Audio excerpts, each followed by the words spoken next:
The oil is now completely drained. I have started the drain plug back in it. So now really all you're gonna have to do, get your drain plug put in there, snug it up really nice and tight, and start pouring in your oil. So that's what I'm gonna do.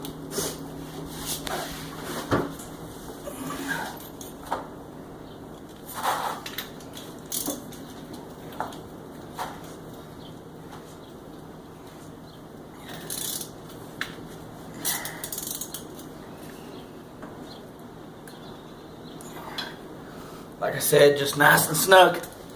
You don't have to overdo it on it. It'll be a world of hurt if you strip something like that out. Alright. So, the guy at the full oiler store said 2 3/4 quarts, or in his words, I'm gonna quote him, fill it up till it daggum near overflows. So, here we go.